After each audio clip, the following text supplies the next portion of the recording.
الرجيم أعوذ بالله من الشيطان الرجيم بسم الله الرحمن الرحيم بسم الله الرحمن الرحيم ألف لام ميم ألف لام ميم الله لا إله إلا هو الحي القيوم الله لا إله إلا هو الحي القيوم نزل عليك الكتاب بالحق مصدقا لما بين يديه وأنزل التوراة نزل عليك الكتاب بالحق مصدقا لما بين يديه وأنزل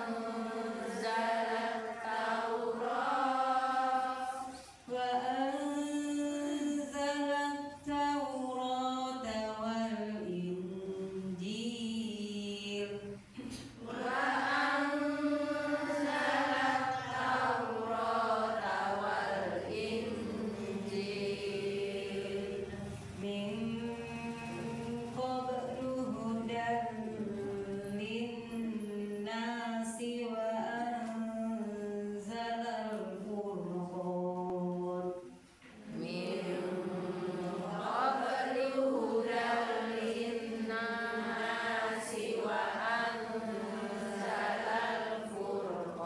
الفرقان إن الذين كفروا بآيات الله لهم عذاب شديد إن الذين كفروا بآيات الله لهم عذاب شديد والله عزيز ذو انتقام والله عزيز ذو انتقام إن الله لا يخفى عليه شيء في الأرض ولا في السماء إن الله لا يخفى عليه شيء في الأرض ولا في السماء هو الذي يصوركم في الأرحام كيف يشاء هو الذي يصوركم في الأرحام كيف يشاء لا إله إلا هو العزيز الحكيم لا إله إلا هو العزيز الحكيم Waalaikumsalam warahmatullahi wabarakatuh. Hadis ke-15. Allah mencatat kebaikan dan keburukan. Allah mencatat kebaikan dan keburukan. An Rasulillah sallallahu alaihi wasallam.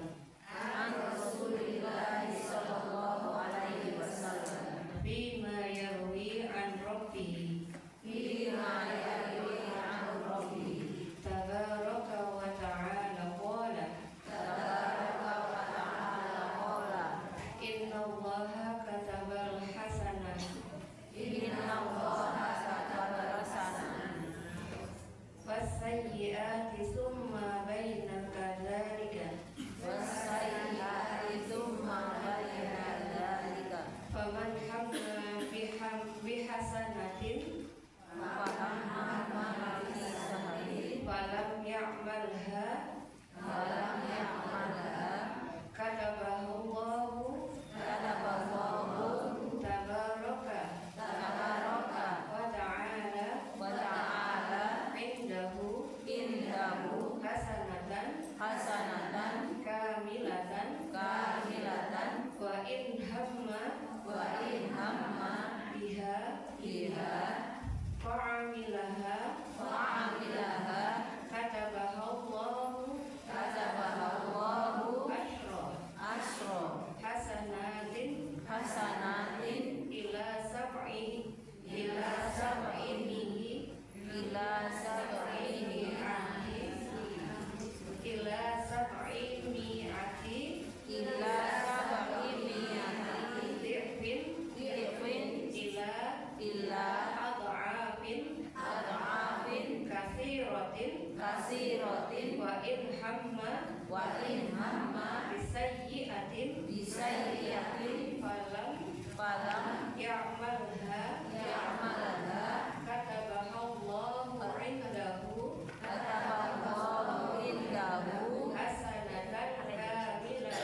hasanatan kamilatan wa in hamma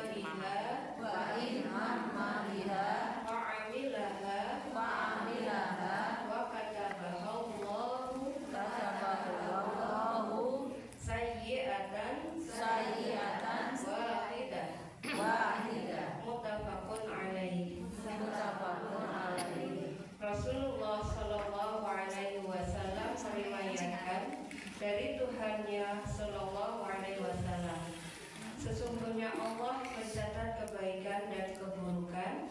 Kemudian Allah menjelaskan, barang siapa yang bermaksud mengerjakan kebaikan lalu dia tidak melakukannya, maka Allah yang Maha Suci dan Maha Tinggi mencatatnya sebagai satu kebaikan penuh di sisinya.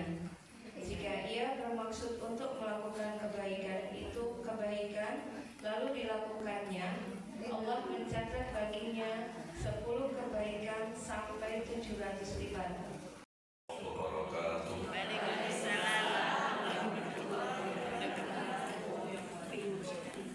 Alhamdulillahirabbil alamin.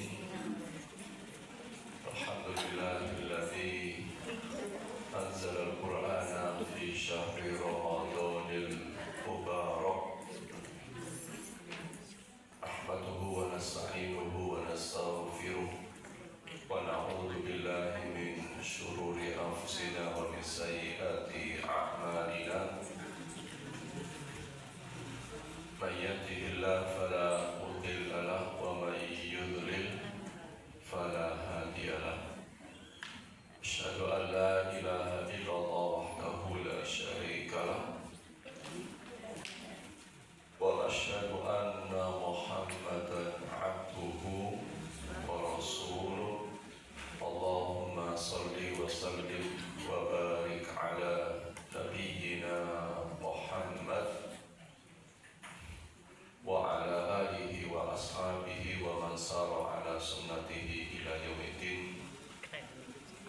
Allahumma inna nas'aluka ilman nafi'an wa rizqan thayyiban wa amalan mutaqabbalan.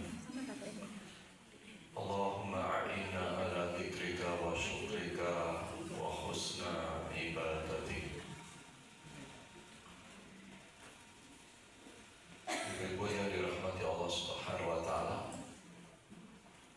pagi yang penuh berkah ini di bulan Ramadan yang sangat membahagiakan kita, tiada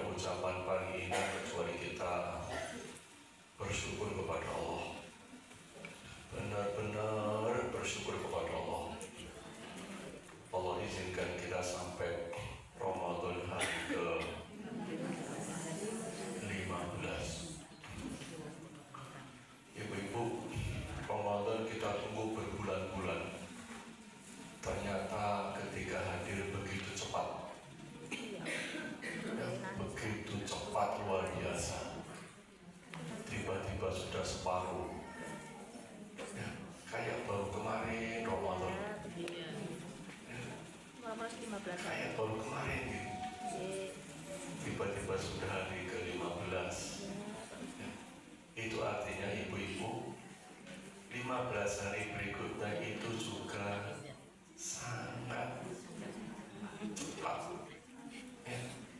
15 hari itu sangat cepat dan sebentar. Karena itu kita bersyukur kepada Allah pagi ini bisa hadir di Masjid Ar-Rahman. Kita berjamaah, tanda hidupnya akan hilang barokah. Nah, ini ibu-ibu orang rumah tangga, ibu-ibu kalau dengan hadir orang nikahan, doanya apa? Doanya apa? Gak hafal. Lolek itu kan walimah itu loh. Masa amplopan kok? Amplopan. Boten nggih? Doanya barakallahu laka wa baraka alaika wa jama'a bainakuma fi khair. Orang datang nikah duduk amplop sing penting. Sing penting doanya. Nah, kadang-kadang kita ini pikir amplopan itu Bu, ini Bu ya, kalau dengan kemantenan, ke kemantennya salaman, didoakan. Barakallahu laka wa baraka alaika wa jama'a bainakuma. Kira-kira 30 detik. Lek ini pelek, enggak dungakno. Ibu, lek ini pelek, murutnya enggak dungakno. Biasakan kemanten doakan. Karena yang undangannya mohon doa, bukan mohon amplop. Jangan datang nggak bawa amplop, nggak dosa. Karena nggak ada permintaan. Mintanya apa? Jangan nggak doa atau dosa. Jadi kalau mantengan itu doakan barakallahu laka wa baraka alaika wa jama'a bainakuma fi khair. Kok gak tahu tuh kalau manten kok ini. Ibu-ibu habis ini doakan nggih. Ngene. Bu, menurut saya itu biasa kalau manten itu bisa suwe kok. Lek mburi antri kartu. Iki hakku kok bener. Tak doakan Bu, saya minimal 1 menit. Barakallahu laka wa baraka alaika wa jama'a bainakuma fi khair. Baru tak tinggal. Gitu. Caranya gitu. Bu bayang dulu. Ini. Lek ono wong 1000 datang ke walimah teman kita, hanya satu-satunya jenengan doakan, jenengan akan diingat seumur hidup. Diingat. Itu orang yang diingat itu yang istimewa. Gitu. Maka biasakan doakan. Dan kenapa kehilangan barokah? Karena Nabi kita mendoakan orang yang berpagi-pagi. Allahumma barik li ummati fi bukuriha. Ya Allah, berikanlah berkah kepada umatku di pagi hari mereka. Ibu-ibu, pernah didoakan kiai pagi-pagi? Tidak pernah. Pernah didoakan Ustaz pagi-pagi ketemu Ustaz di Dungano. Sekarang bayangkan Bu, bayangkan tiba-tiba Nabi datang ke sini Dungano sampai yakin. Masya Allah. Dan doa Nabi buat siapapun yang dia sholat subuh sampai hari kiamat dapat doa Nabi. Jadi siapa saja yang subuhnya bangun dan sholat mendapatkan doa dari Nabi. Gitu. Gimana? Hatinya. Makanya waspada kalau hati kita ono aras-arasan subuhan, abot subuhan, wegah subuhan, ikut tanda munafik. Bu, piye misalnya bojone jika munafik seneng boten? Seneng boten? Boten.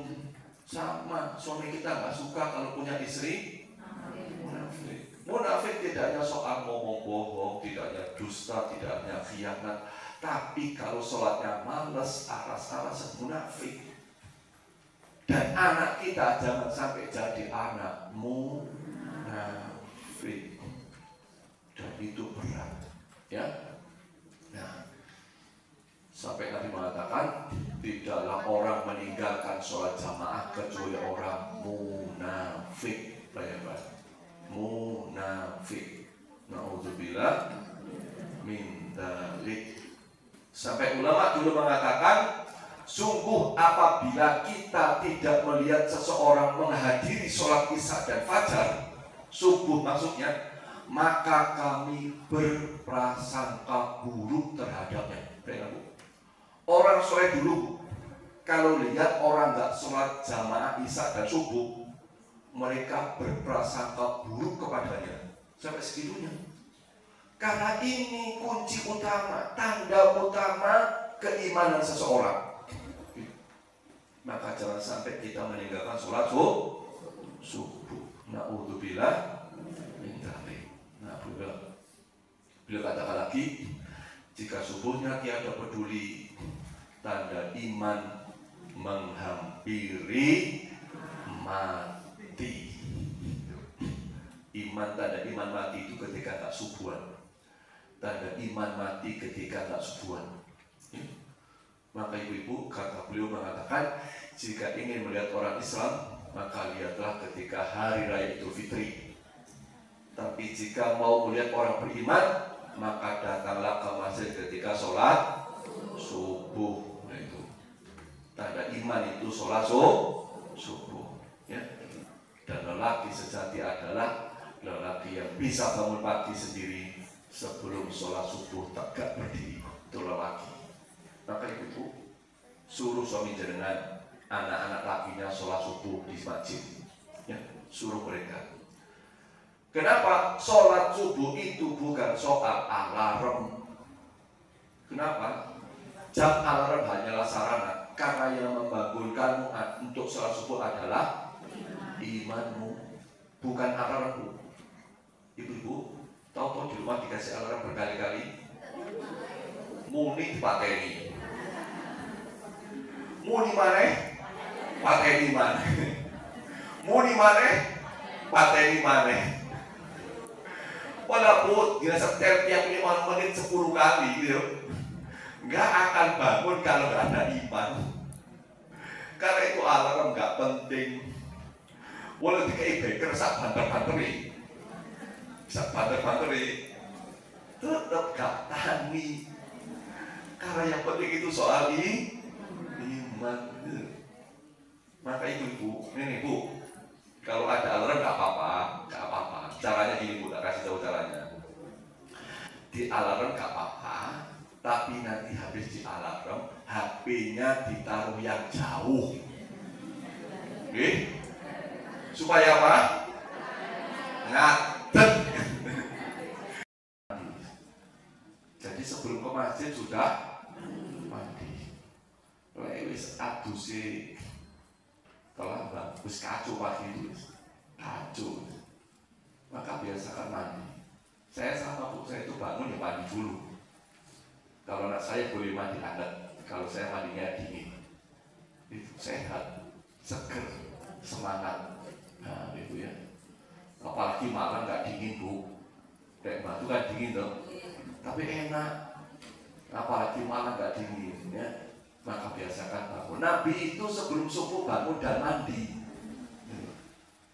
Maka biasakan ini menjadi penting buat keluarga. Ya.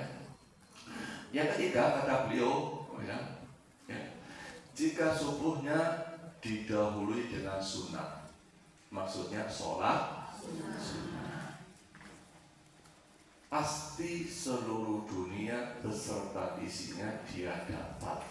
Masya Allah. Ibu-ibu, jika subuhnya didahului dengan sunat, pasti seluruh dunia beserta isinya dia dapat. Dan itu yang disabdakan Nabi Shallallahu Alaihi Wasallam. Kata beliau, ya, raq'atal fajri khairun minad dunya wa ma fiha. 2 rakaat sholat fajar lebih baik daripada dunia dan seisinya. Nah, ibu-ibu, ini sholat subuh lebih baik daripada dunia dan seisinya. 2 rakaat ya, sebelum subuh. Ibu-ibu, saya itu beberapa kali ngisi subuhan di Malang. Berangkat dari Batu itu biasanya jam 3, kadang-kadang setengah 4 ke Malang subuhan.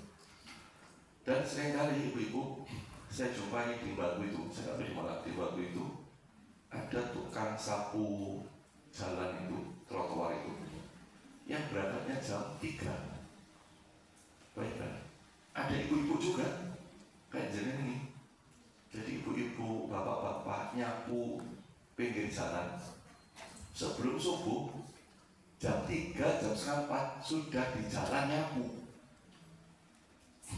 Berapa gajinya? Biar tahu. Sehari 100.000. 100.000 karena dia dapat UMR. UMR Batu kira-kira 3 jutaan. Berarti kalau sebulan 3 juta, sehari berapa? Untuk 100.000 rupiah bangun jam 3 sampai kira-kira jam 7, 4 jam dapat berapa? Kita bu, sholat 2 rakaat sebelum subuh berapa jam?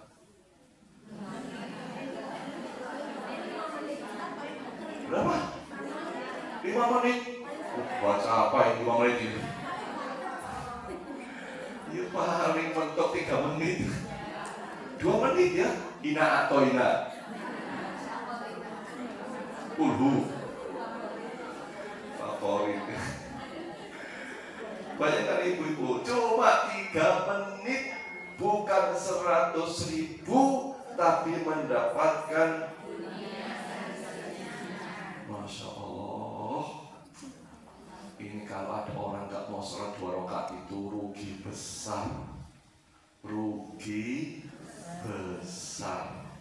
Ya, maka ibu-ibu, Masya Allah, ini jadi orang Islam itu indah, nikmat, bahagia, menyenangkan, gembira. Jadi nggak ada orang sholat bangun sebelum subuh itu aras-arasan. Nek aras-arasan, nggak ngerti fadilahnya subuh. 2 rakaat sunnahnya saja lebih baik daripada dunia seisinya. Bayangkan subuhnya. Sunnahnya saja itu luar biasa, apalagi subuhnya. Ibu-ibu, kira-kira kalau punya gini gimana bu? Masya Allah. Ini paling yang nggak rasa hektar bu ini. Ya, dunia ini Masya Allah. Jika misalnya punya rumah dengan lahan begini bu, kayak surga dunia ya. La tuqarribu binallahi azza wa jalla fahiya baliyah. Setiap nikmat yang tidak digunakan untuk mendekatkan diri pada Allah itu hanyalah musibah. Ya. Jadi tambah usia tak tambah baik, maka usia itu jadi musibah. Bertambah harta tidak tambah sedekahnya, harta jadi musibah. Ya. Bertambah umur gak tambah baik, maka umur itu jadi musibah. Ya. Maka alhamdulillah sekali lagi pagi ini kita bisa menggunakan nikmat-nikmat umur, nikmat kesehatan, nikmat rezeki untuk semakin dekat kepada Allah Subhanahu wa Ta'ala. Ya. Karena itu alhamdulillah ya Allah bisa duduk di sini. Alhamdulillah ya Allah bisa kumpul di sini.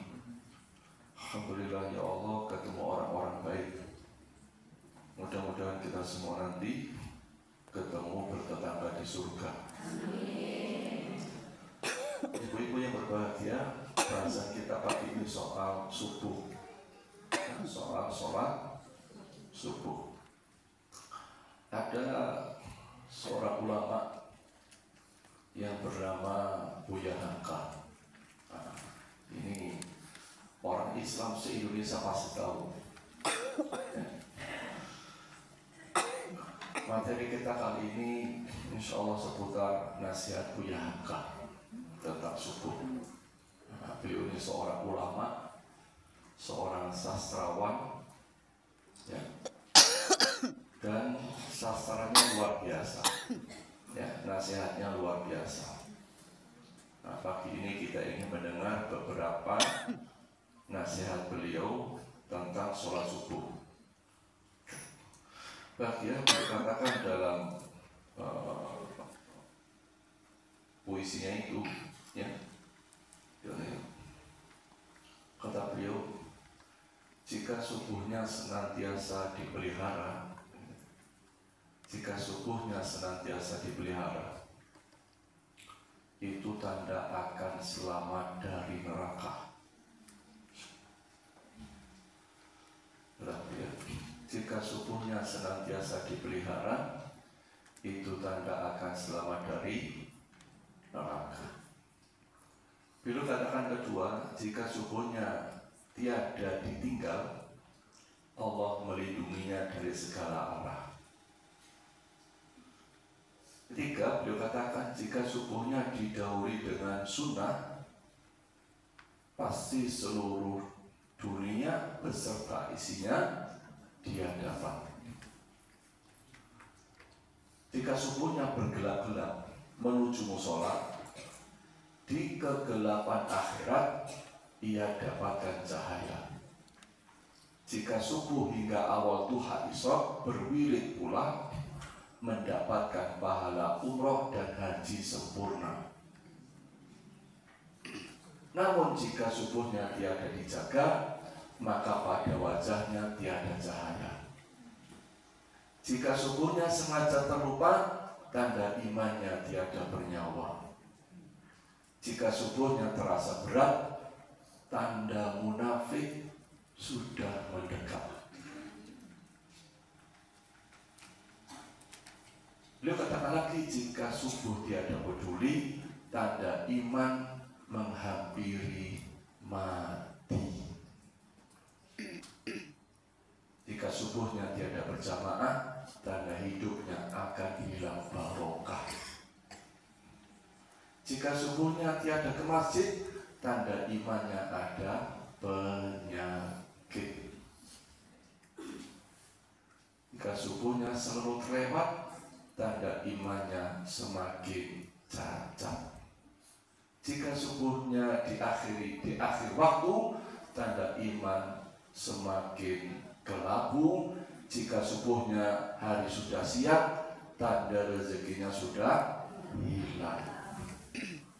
Jika di waktu subuh masih berdengkur, tanda setan memeluknya dalam tidur. Coba ya. Nah, ini materi kita pagi ini. Dan apa yang beliau sampaikan sesungguhnya berasal dari Al-Quran dan Sunnah Nabi Sallallahu Alaihi Wasallam. Jadi ini luar biasanya ulama itu kalau bikin pantun, bikin buat puisi, itu bukan kayak orang Indonesia, ubur-ubur ikan lele.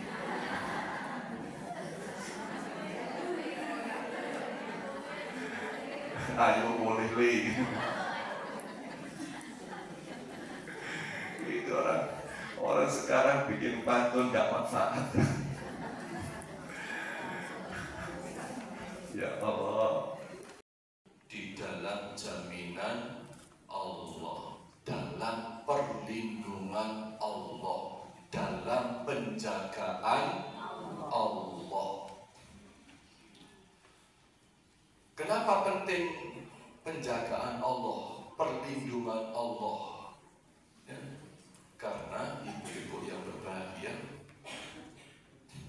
dalam hidup ini, seringkali kita ada masalah, seringkali ada problem, seringkali ada persoalan, seringkali banyak gangguan.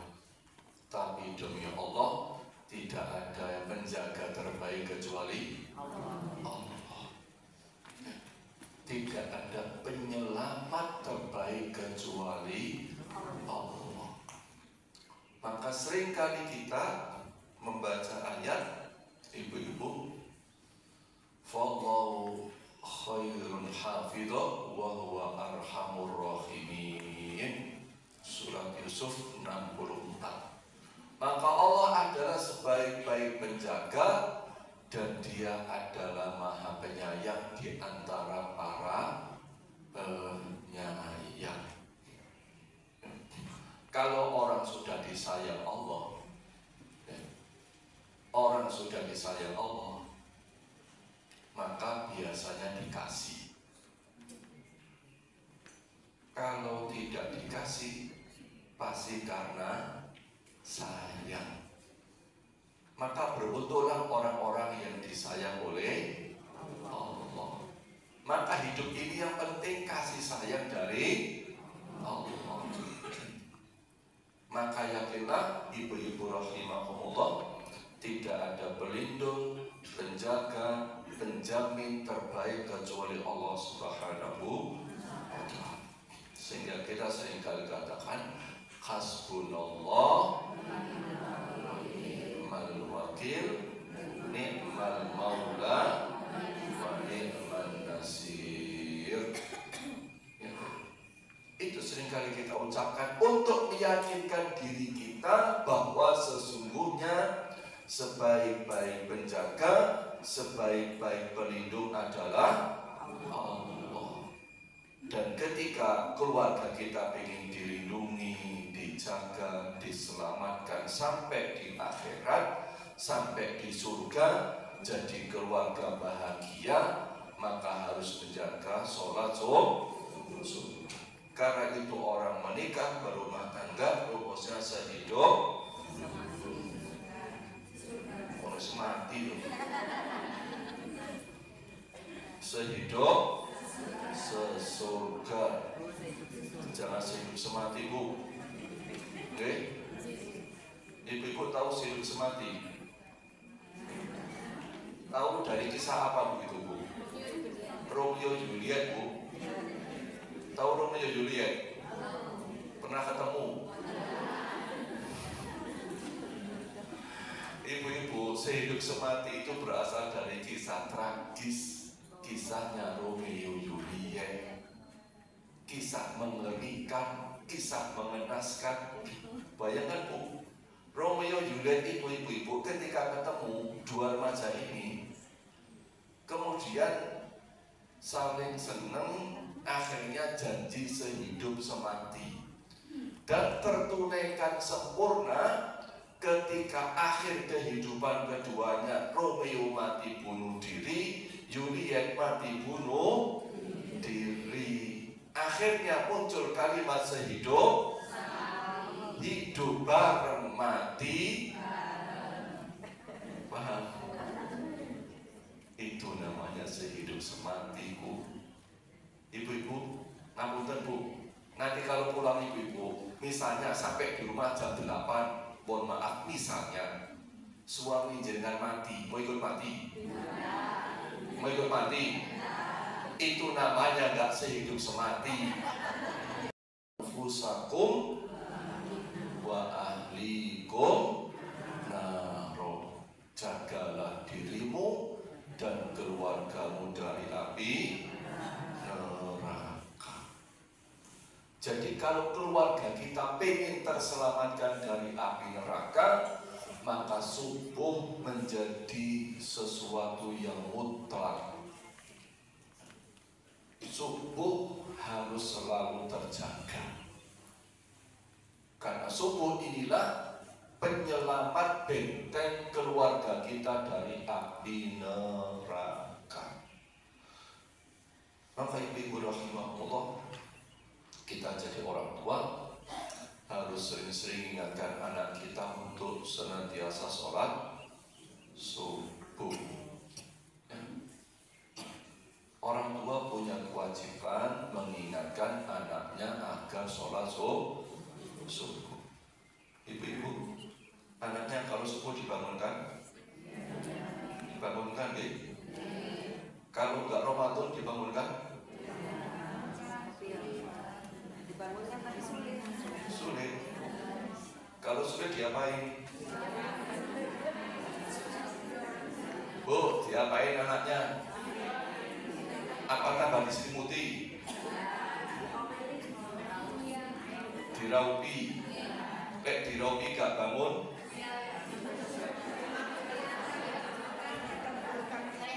Didudukkan tidur lagi.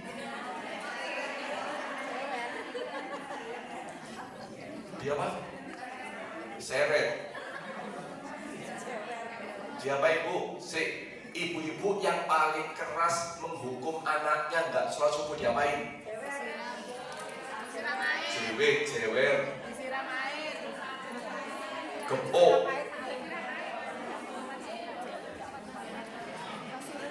Ibu-ibu, saya ceritakan kisah saya. Saya ini kecil bukan anak yang baik-baik saja.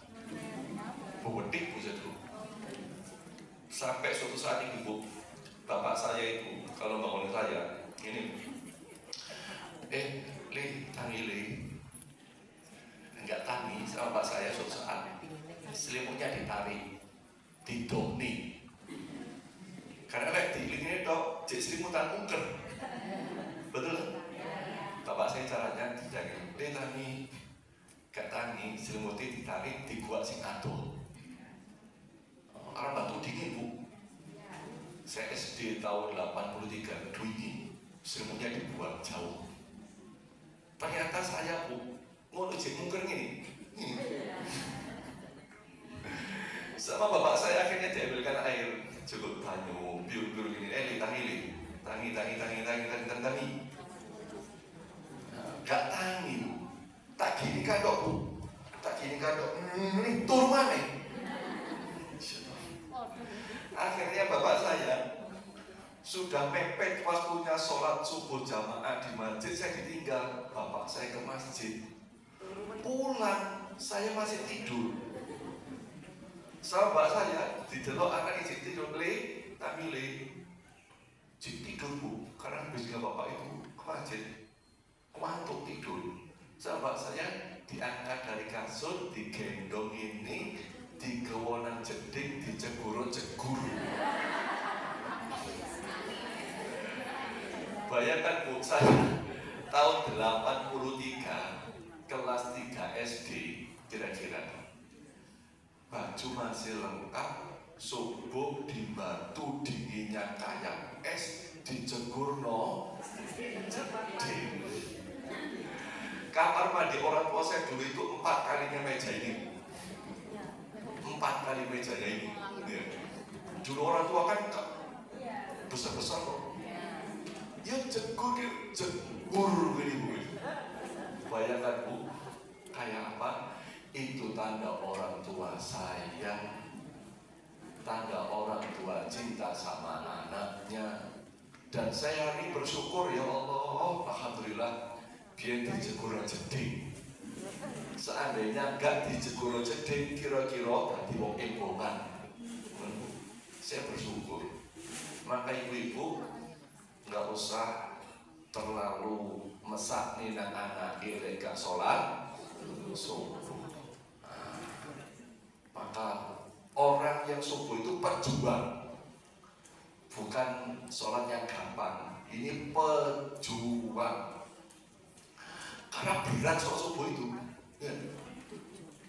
Maka ibu-ibu, ya, pastikan anak kita, keluarga kita selalu sholat subuh. Ya, ini. Yang kedua, kata beliau, jika subuhnya tiada, dia tinggal, Allah melindunginya dari segala arah. sesungguhnya tiada dia tinggal, Allah melindunginya dari segala. Maka Nabi SAW memberikan kabar gembira, kabar baik. Man sholla subha fahuwa fi dhimmatillah fala yatlubannakumullahu min dhimmatihi bisay'in fayudrikahu fayukabahu fi nari jahannam. Barang siapa yang sholat subuh, maka ia berada dalam jaminan Allah. Ya. Oleh karena itu janganlah menyakiti orang yang sholat subuh tanpa jalan yang benar. Jika tidak, Allah akan menyiksanya dengan menelungkupkannya di atas wajahnya dalam neraka jahanam. Jangan bisa mendapatkan sesuatu lebih baik daripada ini. Gitu. Ya. Maka harus semangat. Lek ngandani anak le nduk sholat 2 rakaat sebelum subuh. Maka kita bersemangat karena fadilahnya luar biasa. Kalau pagi ibu-ibu ada orang ke pasar berdagang, berangkat jam 3 pulang jam 6, untung 10 juta, tapi nggak sholat 2 rakaat, nggak ada bandingannya dengan orang yang sholat 2 rakaat sebelum subuh. Bukan 10 juta untungnya, bukan 1 miliar, bukan 1000 triliun kayak korupsinya Pertamina. Cukup 2 rakaat sebelum subuh. Maka ibu-ibu, kalau kita lihat tetangga sugih omahe magrum-magrum, nggak sholat subuh, nggak usah gumun. Apa gumun itu? Nggak usah heran, nggak usah iri, nggak usah takjub, biasa saja. Ya, biasa saja. Ya, maka ini pentingnya kita menjaga sholat subuh. Sampai Nabi mengatakan, barang siapa sholat isya berjamaah, seolah-olah ia sholat malam selama separuh malam. Dan barang siapa sholat subuh berjamaah, seolah-olah ia telah sholat seluruh malam. Jadi sholat sepanjang malam itu caranya dengan sholat subuh berjamaah. Ya, ibu-ibu, dengan kalau sholat tarawih biasanya berapa lama?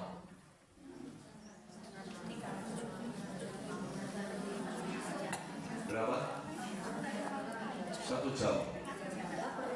Wah, puasa 1 jam. Sholat tarawihnya tok setengah jam. Setengah jam. Imamnya rada dawa titik ngersulo. Rada dawa ini ngrutu. Sampai protes purwa ini. Cuma setengah jam itu loh ngrutu ini gak karu-karuan. Sampai golek sedenan. Bayangkan Bu, sholat subuh 2 rakaat itu sama dengan sholat semalam penuh. Duduk setengah jam, bukan 1 jam. Sholat semalam penuh kalau kita mau sholat subuh berjamaah. Gitu loh. Makanya orang itu kalau tidak sholat subuh ruginya besar. Karena pahala yang sama dengan sholat semalam suntuk. Tapi Bu, kalau taraweh, kamu tadi pek taraweh, kebetulan qadarullah imamnya rada dawa gawe ngresula. Sampai ngerasa di imam. Mosok sholat begini, Allah Akbar. Kok suwi yo. Terus ngono. Iki sholat Gusti Allah ana manungsa iki. Sholat Gusti Allah ben grutu ya Allah, kok suwi men. Ngoro kali sholat ngomong nata nih, kok sudah jadwal maneh. Aduh, ibu-ibu,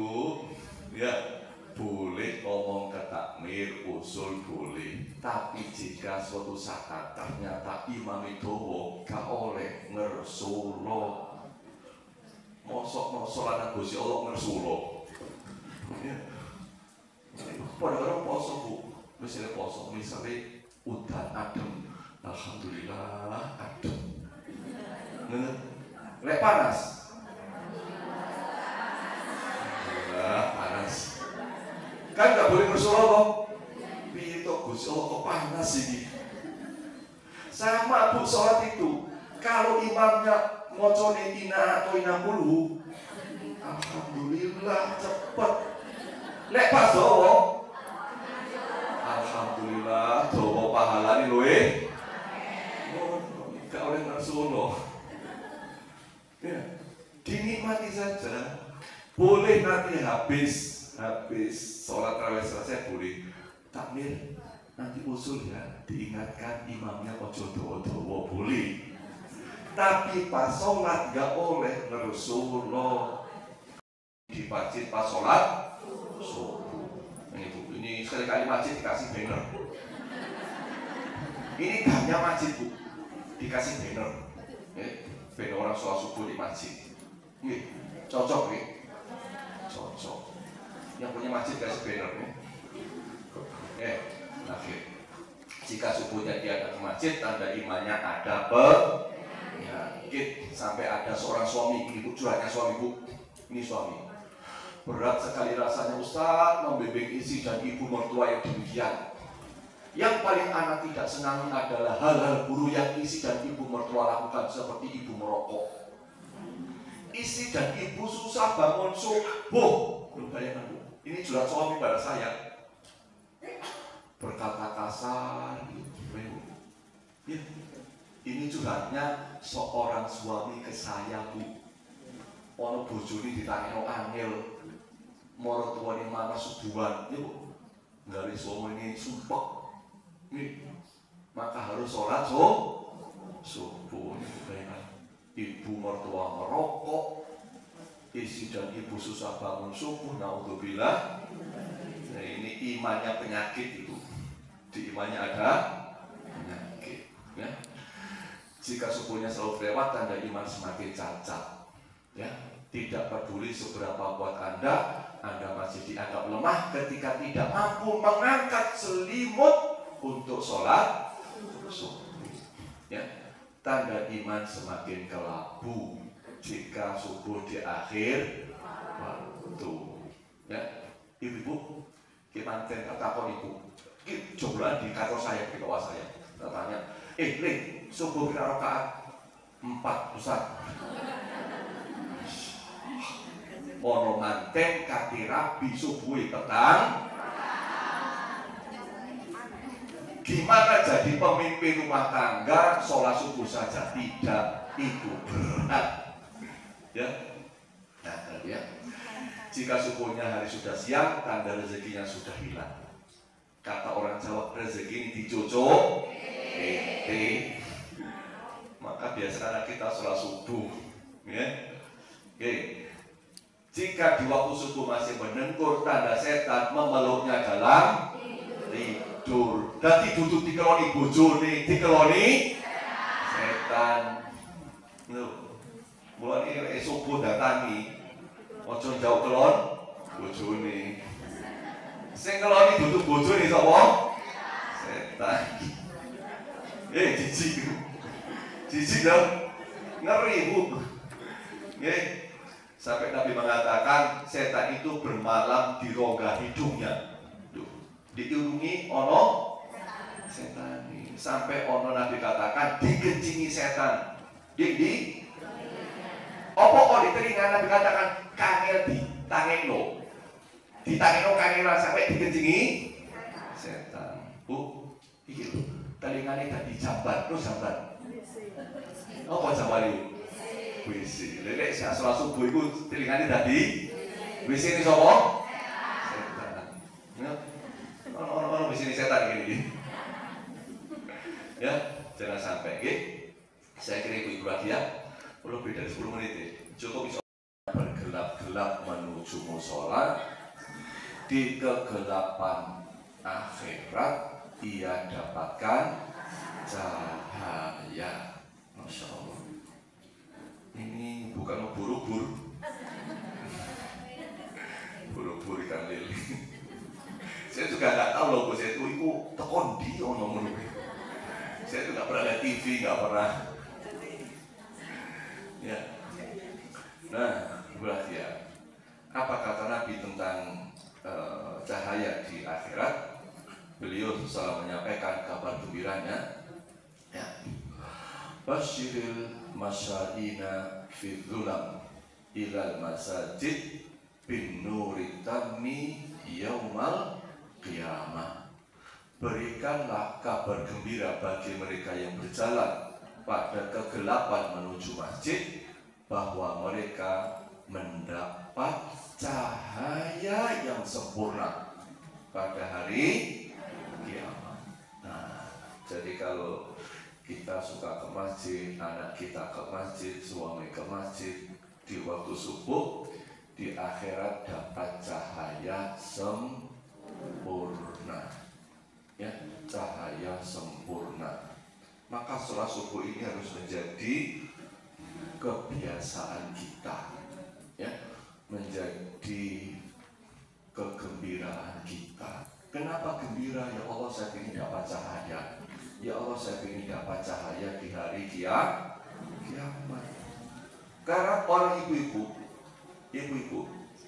ketika gelap, misalnya Bu ya, ibu-ibu di rumah,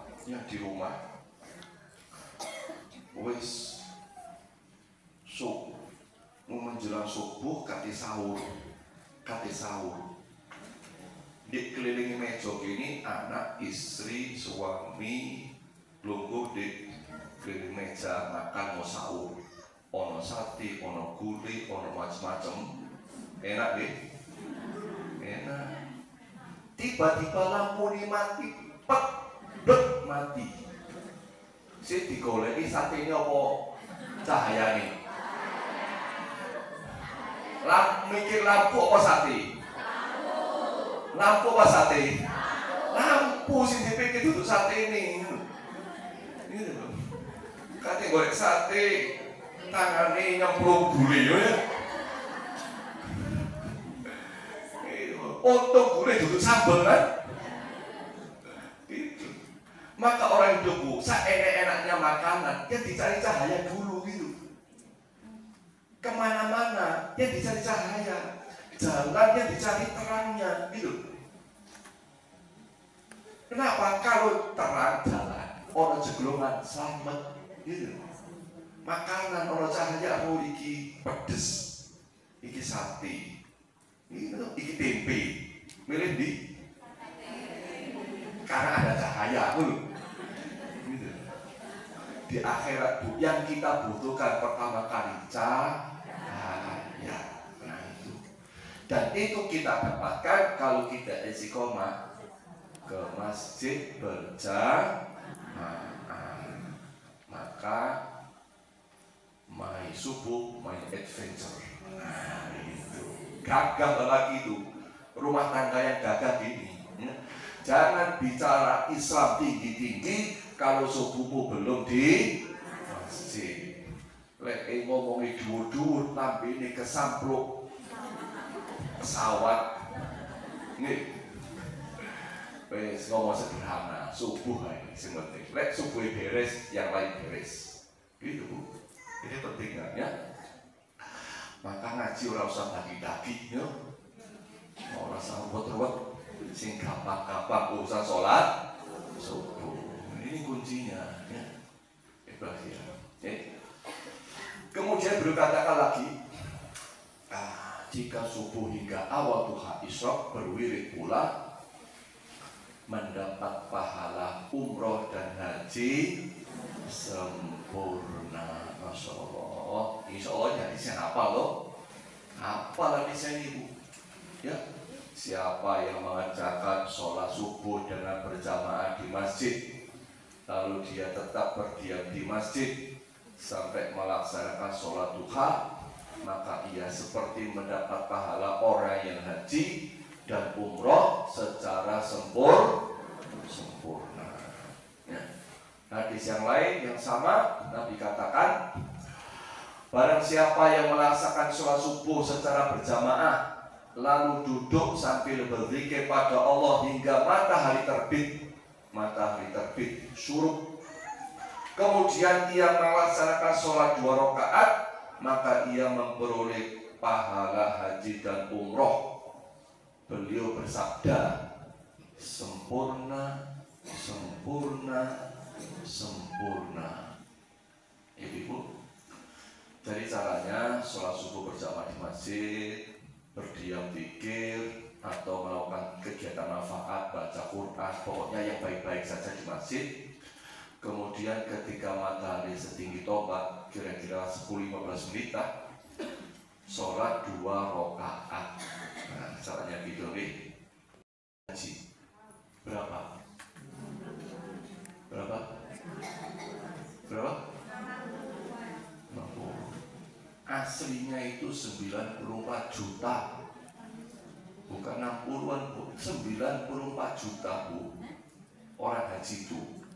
Jadi Bu, kalau ada orang pengen haji dadakan, yuk, apa dadakan itu? Langsung berangkat. Nah, itu bisa, Bu. Pembimbing haji itu kalau dia punya jamaah 135, Bu, kita bisa ada KBH di sebelah kan ada RSI KBH tuh. Kalau ada jamaahnya 135, dapat jatah satu pembimbing, daftar langsung berangkat, biayanya 94 juta. Ibu, misalnya sampeyan sholat subuh menunggu sampai isrok 2 rakaat oleh 94 juta. Kira-kira orang masjid enggak? Oh, rame masjid ini. Wong kemarin di mana Gondal Dio? Terawih diisi ketemu. 20.000. Ya Allah, 20.000 beribu masjid ini. Iki Allah sediakan 94 juta gitu loh, Masya Allah. 94 juta, Masya Allah. Bu, di masjid saya itu, di masjid saya, jangan kalau pernah lihat Masjid Mujahidin, itu tiap Ahad subuh ada kajian habis subuh setengah jam, lalu pulang jamaah ambil ayam, ambil tempe, ambil tahu, sayuran bebas ambilnya. Ngono wis teko wakeh. Masa ngono tok iku sing teko gembluduk. Lah iki Allah sediakan pahala haji dan sempurna. Lho masyaallah. Dadi wong kaji konteke kira-kira 94 juta. Jadi 60 karena disubsidi itu. Disubsidi. Itu Bu. Jadi wong kajiku bayar pertama 25 juta loh. Lalu nambah kira-kira 60. Iku biayane durung selamatani. Iya tuh. Wong luka jika selamat dirasani menggone. Engkok mulai. Loh. Waduh Bu, gak cukup 1 juta iku. Gak cukup 1 juta. Berangkat selamatan, mulai selamatan, kudu ono oleh-oleh. Masya Allah. Jadi kadang orang kaji udah stres Bu. Stres Bu. Apa maneh kate mulai? Wong jamaah haji sing gak iso ndonga stres iku. Iso gak iso kudu ndonga. Saya pernah haji tahun 12 mau pulang.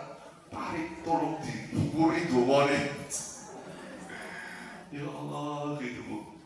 Maka orang nggak usah susah Bu, nggak usah 25 juta, nggak usah nunggu 30 tahun, nggak usah 41 hari, yuk, nggak usah tinggal anak bujuk, cukup sholat subuh, berdiam di masjid, dapat pahala haji umroh sempurna.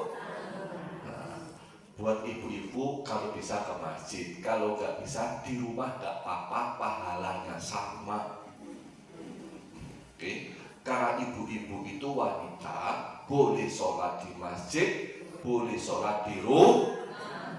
Nah, tapi jangan sampai malas-malasan mau wedok iku lek karena masjid kadang-kadang malas tang ini.